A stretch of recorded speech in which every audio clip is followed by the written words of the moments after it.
இந்த நாளிலே நாம் நியாயாதிபதிகளின் புஸ்தகத்தை நாங்கள் பைபிள் ஸ்டடியில் தியானித்து வருகிறோம்.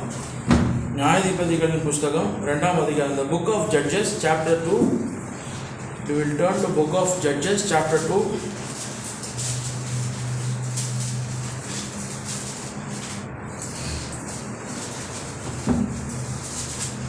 And 14th verse, 14ஆம் வசனம். அப்பொழுது கர்த்தர் இஸ்ரவேலின் மேல் கோபமூண்டவராகி அவர்கள் அப்புறம் தங்கள் சத்துருக்களுக்கு முன்பாக நிற்கக்கூடாதபடி கொள்ளையிடுகிற கொள்ளைக்காரன் கையில் அவர்களை ஒப்புக் கொடுத்து அவர்களை சுற்றிலும் இருக்கிற அவர்கள் பகைஞரின் கையிலே விட்டு போட்டார். ஸோ ஒரு நல்ல தேசத்துக்கு தேவன் அவர்களை கொண்டு வந்து சேர்க்கிறார். ஆனால் அவர்கள் என்ன செய்கிறார்கள்? அவர்கள் கர்த்தர் சொன்ன விதிமுறைகளை மாறுகிறார்கள். மாறினதினாலே அவர்கள் என்ன செய்கிறார்? அந்த தேசத்திலே அவர்களை கொள்ளையடிக்க ஒப்பு கொடுக்கிறார். அதான் வசித்தோம், அதான் நான் பார்த்தோம். And the anger of the Lord was hot against Israel, so he delivered them into the hands of plunderers who despoiled them. அவர்கள் என்ன பண்ணாங்க? எல்லாவற்றையும் கொள்ளையடித்து கொண்டு போனவர்களாக இருந்தார்கள். He sold them into the hands of their enemies all around. எங்கேருந்து அவங்க எல்லாரையும் கஷ்டப்பட்டு கூட்டு வந்தவர் இங்கே வந்து என்ன செய்கிறார்? அவர்களை அவர்கள் கைகளிலே தோற்று போகத்தக்கதாக அவர் என்ன செய்கிறார்கள்? அவர்களை அவர் ஒப்பு கொடுக்கிறார் என்று நாம் இங்கே வாசிக்கிறோம். இது இது இது இது ஏதோ ஒருத்தருக்கு ஏதோ ஒருத்தர் நல்லது செய்கிறோம்னு இருக்கிறோங்களே, நம்ம ஒருத்தர் நல்லது செய்கிறோம், அவங்க திரும்பி நமக்கு ஏதாவது நல்லது செய்யலை அப்படின்னா நம்ம என்ன பண்ணுறோம்? அவங்க மேலே கோவப்பட்டு அவங்க மேலே ஏதாவது செய்கிற மாதிரி ஒரு பாசாங்க ஒரு வசனமாக இந்த வசனம் தெரிவிப்பதோடு தான் இருக்குது. எனக்கு நான் வந்து ஜேடுக்கு நல்லது செய்கிறேன், ஆனால் ஜேடு எனக்கு நல்லது திருப்பி செய்ய மாட்டேங்கிறான் அப்படின்னும் போது அவங்களுக்கு தீமை நான் செய்ய போகிறேன் அப்படின்ற வசனம் மாதிரி இருக்குது. ஆனால் அப்படி அல்ல.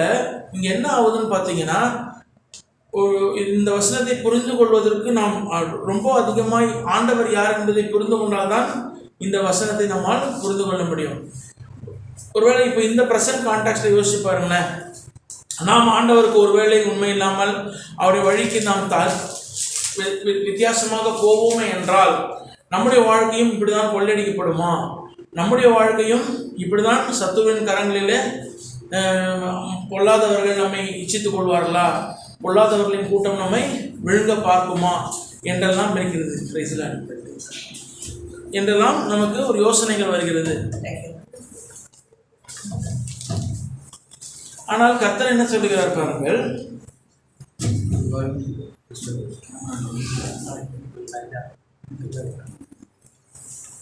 wherever they went out, 15ஆம் வசனம் படிங்க. கர்த்தர் சொல்லியபடியும் கர்த்தர் அவர்களுக்கு ஆணையிட்டிருப்பதுபடியும் அவர்கள் புறப்பட்டு போகிற இடமெல்லாம் கர்த்தருடைய கை தீமைக்கென்று அவர்களுக்கு விரோதமாய் இருந்தது.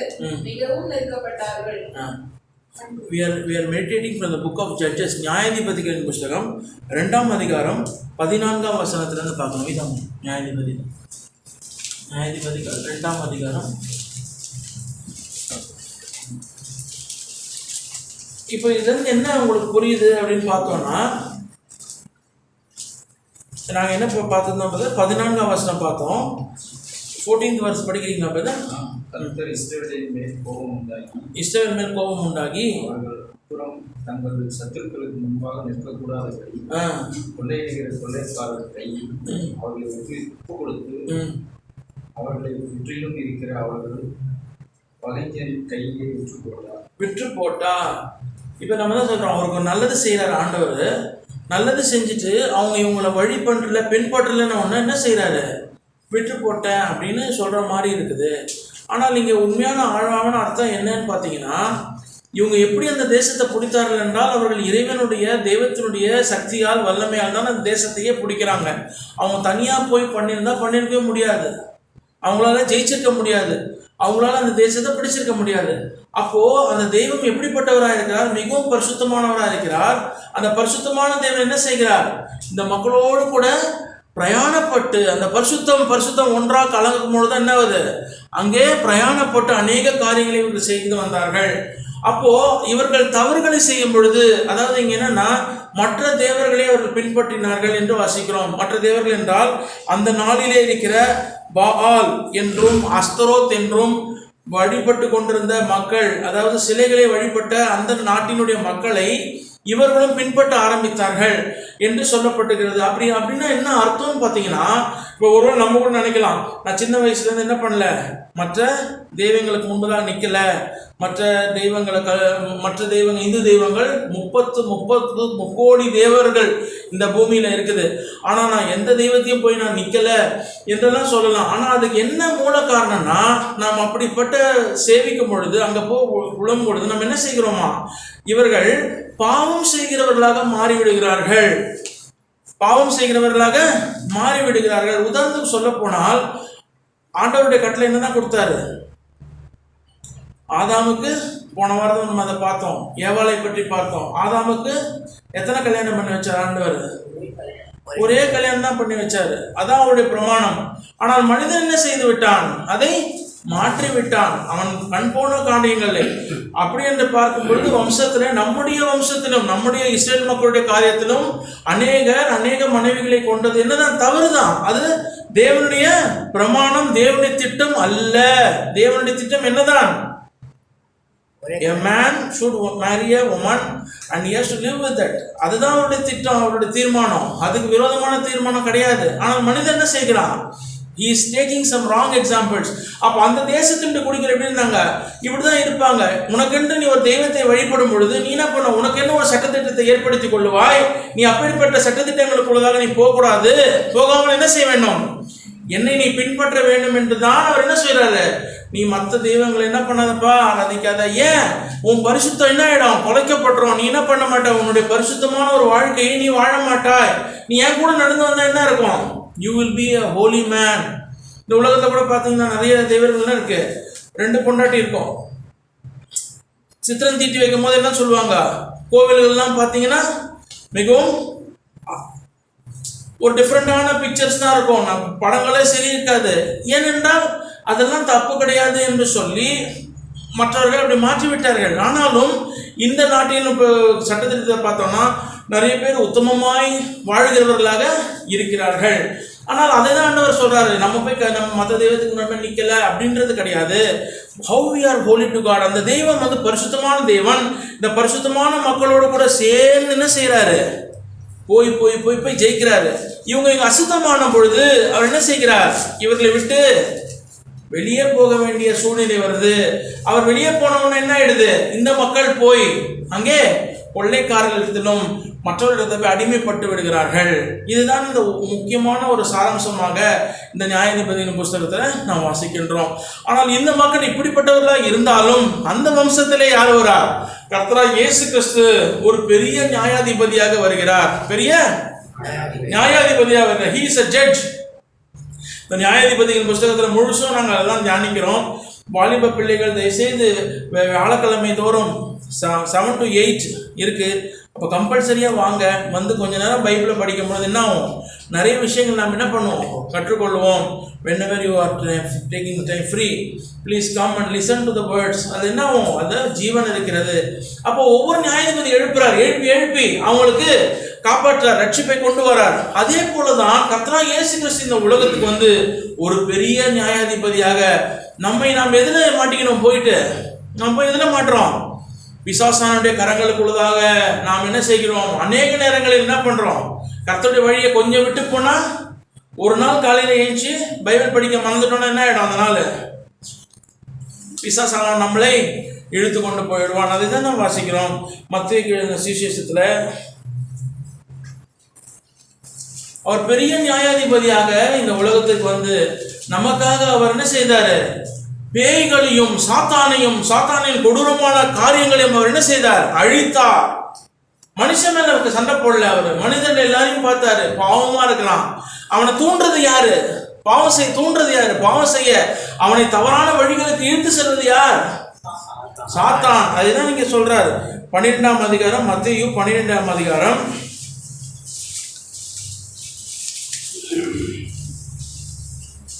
24ஆம் வசனம். Matthew chapter 12 verse 24. பரிசேயர் அதை கேட்டு இவன் பிசாசுகளின் தலைவனாகிய பெயல்செபூலினாலே பிசாசுகளை திறந்துகிறானே அல்லாமல் மற்றபடி அல்ல என்றார். அவன் என்ன செய்கிறான்? பெயல்செபூப் என்றால் அதான் அந்த பால்னு படிச்சோன்ன, இந்த பால் செபுலூன் அப்படின்ற வார்த்தையில இருந்தா அந்த பெயல்செபூப் என்ற வார்த்தை வந்ததாக இருக்கிறது. அந்த அந்த அந்த அந்த படத்தை போய் நீங்க கூகுள்ல போய் சர்ச் பண்ணி பாருங்க. இந்த பெயல்செபூப்ன்றவன் பயங்கரமான ஒரு டெமன்ஸுக்கெல்லாம் டெமனா இருக்கிறான். அவன் தான் ஃப்ளைஸ், பறக்கின்ற எல்லா மிருகங்களுக்கும் அவன், அசுத்தமாய் பறக்கின்ற எல்லா மிருகங்களுக்கும் அவன் தான் என்ன பண்ணானா தலைவனாக இருக்கிறான் என்று வேத ஆராய்ச்சியாளர்கள் அநேகர் அதை பற்றி குறிப்பிட்டிருக்கிறார்கள். அவன் என்ன செய்கிறான்? சுற்றி திரிந்து எல்லா மக்களையும் ஏமாற்றுகிறவனாக இருக்கிறான். இங்கே இயேசுவை பார்த்து சொல்லுகிறார்கள், இவன் அசுத்தாவிகளை துரத்துறான், பேய்களோட கூட சண்டை போடுறான். அப்படின்னா இவன் யாரு? இவன் அசுத்தாவிகளை தலைவனாகிய பெயல்செபூபினால் செய்கிறான். அதை 25ஆம் வசனத்தில் சொல்றாரு. அவர்கள் சிந்தனைகளை அறிந்து அவர்களை நோக்கி, தனக்குத்தானே விரோதமாய் பிரிந்திருக்கிற எந்த ராஜ்யமும் பாழாய்ப்போம், தனக்குத்தானே விரோதமாய் பிரிந்திருக்கிற எந்த பட்டணமும் எந்த வீடும் நிலை நிற்க மாட்டாது. 26 சாத்தான் தூரத்தினால் தனக்கு விரோதமாக தானே புறத்தினால் தனக்கு விரோதமாய் தானே பிரிவினை செய்கிறதா இருக்குமே. அப்படி செய்தால் அவன் ராஜ்யம் எப்படி நிலை நிற்கும்? அவன் ராஜ்யம் எப்படி நிலை நிற்கும் என்று அவர் சொல்லுகிறார். அப்ப அவனுக்கென்று ஒரு ராஜ்யத்தை வைத்திருக்கிறான். இந்த பிசாசானவன் என்ன செய்கிறான்? அவனுக்குன்னு ஒரு ராஜ்யத்தை வைத்து மனிதர் எல்லாரும் நல்லது செய்கிற மனிதர்களை அவன் தீமை செய்கிற எப்படியாவது அவன் என்ன பண்ணோம்? நல்லா இருக்கிறான்பா அவன் எப்படியாவது நம்ம என்ன பண்ணோம்? கேட்சப் பண்ணி இழுத்துன்னு வந்துடணும். ஒருவேளை படிக்கிற பசங்க நல்லா டைம் எடுத்து படிச்சிங்கன்னா அவன் நல்ல மார்க்ஸ் எடுக்கலாம், நல்லா ஸ்கோர் பண்ணலாம். அதே கொஞ்ச நேரம் செல்ஃபோன் பார்த்துன்னு இருந்தால் என்ன ஆகிடும்? Your time will just like that run away. Just like that half an hour 1 hour will just like that go. You will not know. அப்போ என்ன ஆகிடும்? ஆட்டோமேட்டிக்காக மார்க்ஸு கம்மியாகிடும். We will not. அதே மாதிரி தான் பரிசுத்த வாழ்க்கையிலும் நான் கொஞ்ச நேரம் டிஸ்ட்ராக்ட் பண்ணிட்டு டைவர்ட் ஆகி போயிட்டேன், என்ன ஆகிடுது? சாத்தானானவன் நம்மை அவனுடைய ஆதிக்கணத்தில் கொண்டு போய் வைத்துக்கிறான், அவனுடைய அடிமைத்தனத்தை வைத்துக்கிறான். நமக்கு எப்படி இருக்கும்? மனசுக்குள்ள ஒரு சந்தோஷம் இருக்காது, சமாதானம் இருக்காது, ஒரே ஏதோ மிஸ் ஆன மாதிரி நம்ம வாழ்க்கையில் ஒரு ஃபீலிங் இருக்கும். ஐயோ எங்கேயோ நான் தப்பு பண்ணிட்டேன், ஏதோ நான் மிஸ் பண்ணிட்டேன் வாழ்க்கையில என்று சொல்லி நமக்குள்ளதாக என்ன இருக்கும்? அந்த குற்ற உணர்வு நம்மை துரைத்து கொண்டே இருக்கும். we will not be happy. ஒருவேளை நல்லா படித்தா நல்ல மார்க் எடுத்தா கூட வாங்கலாம். ஜாடோ ஃபோனை கீழே வை, தள்ளிவா. ஒருவேளை நம்ம என்ன செய்கிறோம்? நல்ல மார்க் எடுத்தா சந்தோஷப்படுவோம். நல்ல மார்க் எடுக்கலன்னா என்ன பண்ண போறோம்? அங்கே போயிட்டு ஃபீல் பண்ணுவோம். என்னன்னு? ஐயோ அன்னைக்கே அம்மா சொன்னாங்களே படின்னாங்களே, படிச்சிருக்கலாமே. அப்போ என்ன ஆகிடும்? அந்த குற்ற உணர்வு நம்மை துரத்தும். அதுக்கு என்ன பண்ணுவோம்? அவர் சரியில்லை, இவர் சரியில்லை, என் வாழ்க்கையில் இப்படி நடந்துச்சுன்னு சொல்லி மற்றவர்களே குறை சொல்லி கொண்டு நம்ம இருப்போம். இதே மாதிரி தான் எந்த நிலைமையிலும் நான் ஆண்டரை விட்டு வெளியே போகும்போது பிசாசானவனை நம்பி அவன் என்ன பண்ணுவான்? நம்மளை அழகாக அதெல்லாம் தப்பில்லைப்பா அப்படின்னு சொல்லிட்டு நம்ம அழகாக வழிநடத்தி கொண்டு செல்லும் பொழுது நமக்கு என்ன ஆகும்? நம்முடைய மனசுக்குள்ள அந்த சந்தோஷத்தை இழந்து விடுவோம், மகிழ்ச்சி இழந்துவிடுவோம். அதனால தான் அநேக கிறிஸ்தவர்கள் என்ன இருக்கிறாங்க? இன்னைக்கு ஒரு சந்தோஷத்தோடு கூட இந்த மகிழ்ச்சியோடு கூட காணப்பட முடியாமல் இருப்பது காரணம் என்ன? இந்த பரிசுத்தத்தை அவர்கள் காட்டுக்கொள்ள முடியவில்லை. தேவனோடு கூட இருக்கிற ஐக்கியத்தை, நெருக்கத்தை அவர்களால் புரிந்து கொள்ள முடியவில்லை. இவர் சொல்றாரு, there is a very big kingdom. இப்பேற்பட்ட ராஜ்யத்தை அழிக்கத்தக்கதாக இயேசுவானவர் இந்த உலகத்துக்கு வந்து நமக்கு ஒரு சந்தோஷத்தையும் சமாதானத்தையும் கொடுக்கத்தக்கதாக, அதுதான் நீங்க பார்க்கிறோம். மத்தேயு 11ஆம் அதிகாரம் 28ஆம் வசனம், ரொம்ப ஃபெமிலியரான வசனம். வருத்தப்பட்டு பாரம் சுமக்கிறவர்களே எல்லாரும் என்னிடத்தில் வாருங்கள், நான் உங்களுக்கு என்ன செய்கிறேன்? இளைப்பாறுதல் தருகிறேன். இந்த இளைப்பாறுதல் இல்லாதபடிக்கு தான் இந்த உலகம் ஓடிக்கொண்டிருக்கு. பிரியமானவர்களே, எத்தனையோ விதமான வழிகளிலே அவர்கள் அந்த இளைப்பாறுதலை பெற்றுக்கொள்ள ஓடிக்கொண்டே இருக்கிறார்கள். ஆனால் நாமும் கர்த்தராகிய இயேசு கிறிஸ்துவிடத்தில் வந்திருக்கிறோம். ஏன் நம்மளுடைய கர்த்தராகிய இயேசு கிறிஸ்து வந்திருக்கிறோம்? அவர் என்ன செய்திருக்கிறார்? அந்த சாத்தானை அழித்திருக்கிறார், அந்த சாத்தானை ஜெயித்திருக்கிறார். எப்படி ஜெயித்தார்? தன்னுடைய பரிசுத்தமான வாழ்க்கையினாலே. by holiness he conquered. He has not conquered by with sword or by any kind of tanks or artilleries. He overcome by what? He overcome by his holy life. பரிசுத்தமான வாழ்க்கை வாழ்ந்து வாழ்ந்து வாழ்ந்து தன்னையே பலியாக கொடுத்து and he has conquered it. அவர் சந்தோஷமா அவர் என்ன பண்ணாரு? சிலுவை மரத்துல போகும்போது கூட சந்தோஷமா தான் போயிருப்பாரு. சிலுவையில ஒருத்தர் அடிக்கும் போது கூட என்னதான் பண்ணிருப்பாரு? சந்தோஷமாக அவர் இளைப்பாரி கொண்டு. அப்பேற்பட்ட ஒரு இளைப்பாறுதலை நானும் நீங்களும் இந்த உலக வாழ்க்கையில கஷ்டமான பாதையில போனாலும் பெற்றுக்கொள்ள வேண்டும். அப்ப என்ன செய்ய, நான் என்ன செய்யக்கூடாது? நான் அந்த அசுத்த ஆவிகளுடைய ஒரு தொடர்புல நான் என்ன பண்ணக்கூடாது? இருக்கக்கூடாது. I should not be under the influence of Beelzebub or influence of Lucifer, Satan. இல்ல பொல்லாத அசுத்தாவிகள் இந்த அந்த காலத்தின் லோகாதிபதிகளுக்கு நான் என்ன செய்யக்கூடாது? அந்த ராஜ்யத்துக்கு கீழாக போய்விடக்கூடாது என்பதற்காக கர்த்தராகிய இயேசு கிறிஸ்து பெரிய யுத்தத்தை அவர் நடத்தினவராக இருக்கிறார். இதே நியாயாதிபதி என்ன பண்ண போறாரு? மறுபடியும் வரப்போகிறார். இந்த உண்மையை நாம் என்ன பண்ணோம்? கண்டு கொண்டோம். 27ஆம் வசனத்தை படித்து பாருங்கள், ரொம்ப நல்லா இருக்கு. மத்தேயு 11ஆம் அதிகாரம் 27. Matthew chapter 11 verse 27. சகலமும் என் பிதாவினால் எனக்கு ஒப்பு கொடுக்கப்பட்டிருக்கிறது. சகலமும் என் பிதாவினால் எனக்கு ஒப்பு கொடுக்கப்பட்டிருக்கிறது. பிதா தவிர வேறொருவனும் குமாரனை அறியார்.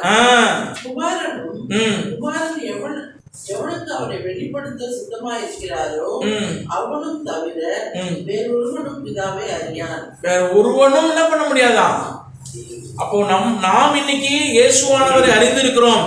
அவர் வேறே நாட்டினுடைய தேவனாக இருக்கிறார். அவர் இஸ்ரவேலின் நாட்டினுடைய ஆண்டவராக வந்தவர். அவரை நாம் ஏற்றுக்கொண்டோம். ஏன் ஏற்றுக்கொண்டோம்னா அவர் நம்மை he has revealed it. It was his great will that we have to understand him. It is not because of default or accidental. ஏதோ தற்செயலாகவும் நடந்த விஷயம் அல்ல. அவர் நம்ம ஏற்றுக்கொள்ள வேண்டும் என்று அவர் விருப்பப்பட்டதுனால இது பிதாவுடைய சித்தமா இருந்தது, அதே மாதிரி குமாரனுடைய சித்தமா இருந்தது.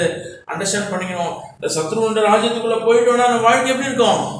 எல்லாம் நல்லா இருக்கமா இருக்கும். ஆனால் மனசுக்குள்ள என்ன இருக்காது? நிம்மதி இருக்காது, சந்தோஷம் இருக்காது. அங்கே நமக்கு ஒரு நலமான காரியங்கள் இருக்காது. தூங்கி போய் எழுந்தா என்ன இருக்கும்? பயத்திலே இருக்கும். ஒரு மாதிரி பயந்துன்னு இருக்கும். ஐயோ என்ன ஆகுமோ என்ன ஆகுமோ. அதே ஆண்டவராக இயேசு கிறிஸ்து வந்தாலும் என்ன இருக்கும்? கொஞ்சமா இருந்தாலும் அதிலே ஒரு சந்தோஷம் காணப்படும். ஒன்றுமில்லை என்றாலும் அதில் என்ன இருக்கும்? ஒரு மகிழ்ச்சி, ஒரு கீதம். அதை தான் ஆண்டவர் நமக்கு கொடுக்க வருகிறார். அவரும் அப்படிப்பட்டவராக மாத்திரமில்லை. மத்தேயு 26ஆம் அதிகாரம் Matthew chapter 25 31ஆம் வசனம். அன்றியும் மனுஷகுமாரன் நமது மகிமை பொருந்தினவராய் சகல பரிசுத்த தூதரோடும் கூட வரும்போது நமது மகிமையுள்ள சிங்காசனத்தின் மேல் வீற்றிருப்பார். அப்பொழுது சகல ஜனங்களும் அவருக்கு முன்பாக சேர்க்கப்படுவார். அதான் அவர் என்ன செய்ய போகிறாரு? பரிசுத்தமான தூதர்களோடு கூட அவர் வரப்போகிறார். பிரியமானவர்களே, இந்த காலை நேரத்தில் நாம் மகிழ்ச்சியோடு கூட அவரை ஆராதனை செய்ய வேண்டும். ஏன் அவரை துதிக்க வேண்டும்? ஏனென்றால் அவர் என்னுடைய நாயகனாக, அவரின் நியாயாதிபதியாக இருக்கிறார். அவர் என்ன பண்ண போறாரு? நியாயாதிபதியாக இருக்கிறார். அம்மாம்பா நான் தப்பு பண்ணிட்டேன், என்ன மன்னிச்சிருப்பான்னு சொல்லும் பொழுது அவர் என்ன செய்கிறாரு? நம்ம ஏற்றுக்கொண்டு அரவணைக்கிறவராக இருக்கிறார். இந்த நாளை நமக்கு ஒரு கிஃப்டா கொடுத்திருக்கிறாரு. பரவாயில்லடா, போன வாரம் தான் எப்படி வேணா போச்சு, இன்னைக்கு என்ன ஒரு gift. It is a ray of rejoicing. இந்த நாள் ஆண்டவராக இயேசு கிறிஸ்து விட்டப்பா, உன் வாழ்க்கையை அர்ப்பணித்து விடு. உன் வாழ்க்கையில எப்படி ஆயிடும்? இன்பமாய் மாறிவிடும். என்னிடத்துல நான் உனக்கு என்ன செய்கிறேன்? ஒரு இளைப்பாறுதலை தருகிறேன் என்று சொல்லி அவர் நமக்கு பேசுகிறவராக இருக்கிறார். இதே ஆண்டவர் என்ன செய்ய போகிறார்? அவர் உயிர்த்தெழுந்தவர். மீண்டும் திரும்பவும் ராஜாதிராஜனாக நியாயாதிபதியாக வரப்போகிறார். நமக்கு எப்படி ஒரு நியாயாதிபதி இருக்கிறாரோ அதே மாதிரி நியாயாதிபதியாக is going to come. அவர் போகும்போது நம்ம என்ன பண்ண போறோம்? அவர் கேட்க போறாரு, ஏன் பாவடி பண்ண இல்லாண்டவரே அப்படின்னு சொல்லி நம்ம யாரு மேலே என்ன பண்ண முடியாது? பிளேம் பண்ண முடியாது. அப்ப பிளேம் பண்ணக்கூடிய ஒரே பர்சன் யாரா தான் இருப்பா? நான் ஒரே ஒரு ஆளா தான் இருப்பேன். அவர் முன்னாடி போய் நிற்கும் போது நான் சரியான வாழ்க்கை வாழவில்லை என்றால் I have to give answer. அப்போ அப்படிப்பட்ட ஒரு நிலைமைக்கு நம்ம வராதபடிக்கு இப்பொழுதே நாம் என்ன செய்கிறோம்? நம் வாழ்க்கையை மாற்றிக்கொள்ளுகிறோம். நம் வாழ்க்கை பாதை ஆண்டவரோடு ஒப்பு கொடுத்தவராகிறோம். ஆகவே சந்தோஷத்தோடு கூட மகிழ்ச்சியோடு கூட அவரை ஆராதிக்கிறவர்களாக, அவரை தொழுது கொள்வர்களாக இருக்கிறோம். உண்மையான சந்தோஷம் இருக்கிறது. இதுதான் 2 தீமோத்தேயு 4ஆம் அதிகாரத்திலும் சொல்லுகிறார். 2 தீமோத்தேயு 4:1. 2 Timothy chapter 4 verse 1. நான் தேவனுக்கு முன்பாகவும் உயிரோடு இருக்கிறவர்களையும் மரித்தவர்களையும் நியாயம் தீர்க்க உயிரோடு இருக்கிறவர்கள் மரித்தவர்கள். அப்பா நான் செத்துட்டா எனக்கு பிரச்சனை இல்லைப்பா, என் வாழ்க்கை முடிஞ்சிடும், பட்ட பாடெல்லாம் போயிடும் நினைக்கிறாங்க. என்ன சொல்றாங்க? பட்ட பாடெல்லாம் போயிடும் அப்படின்றாங்க. இல்ல, உன் ஆத்துமா சஞ்சலத்தோடு கூட போனால் எப்படிதான் இருக்காது? சஞ்சலத்தோடே தான் நம்ம என்ன செய்வோம்? நம்ம ஆத்துமா படுத்துன்னு இருக்கோம், நிம்மதி இருக்காது. ஆண்டவராக இயேசு கிறிஸ்துவை அறிந்து கொண்ட ஆத்துமா எப்படி இருக்கும்? சஞ்சலம் இல்லாமல் மகிழ்ச்சியா இருக்கும். ஆகவே பிரியமான சகோதரி சகோதரி, he is going to judge the living and the dead. அங்கே உயிரோடு இருக்கவர்கள். ஒருவேளை நான் ஆண்டவராக இயேசு வருவதற்கு முன்னால் மரித்து விட்டேன் என்றால் நான் போய் படுத்திருப்பேன். எப்படி படுத்திருப்பேன்? நிம்மதியா படுத்திருப்பேன். அப்பேற்பட்ட ஒரு கூட்டத்தோடு நாம் இருக்க ஆண்டவர் நமக்கு ஒரு பெரிய சந்தர்ப்பத்தை கொடுத்திருக்கிறார். So this is a day where we have to rejoice. மகிழ்ச்சியோடு கூட காணப்பட்டு அவருடைய சந்நிதி நேரத்திலே இப்பேற்பட்ட ஆண்டவர் இவ்வளவு விஷயத்தை சொல்லி கொடுத்துட்டாரு. மனசுக்குள்ள சந்தோஷம் வேணுமா, சமாதானம் வேணுமா, என்கிட்ட வா, என்கிட்ட உந்தெல்லாம் ஒப்புவிச்சிரு, நான் என்ன பண்றேன் வாழ்க்கைய பார்த்துக்கிறேன், நீ என்ன பண்ணு, என்னோட கூட நடந்து வா, பரிசுத்தமாயிரு, நான் சொல்றதெல்லாம் செஞ்சுன்னு வா, முடிஞ்சு போச்சு. சிம்பிளான ஒரு வாழ்க்கைக்குள்ளதாக தேவன் நம்ம நடத்துகிறார். பிரியமானவர்களே, ஆகவே எப்பேற்பட்ட ஒரு சந்தோஷம். இந்த நியாயாதிபதி, இந்த ஒரு பெஸ்ட் ஜட்ஜ் நமக்கு இருக்கிறார். ஆகவே நாம் மிகவும் சந்தோஷமானவர்களாக இந்த மேஜை உண்ப வரும்பொழுது சந்தோஷமாய் களி கூர்ந்தவர்களாக நாம் அவரை ஆர்ப்பரித்து துதிக்க சிறிது நேரம் நாம் செலவு பண்ணுவோம்.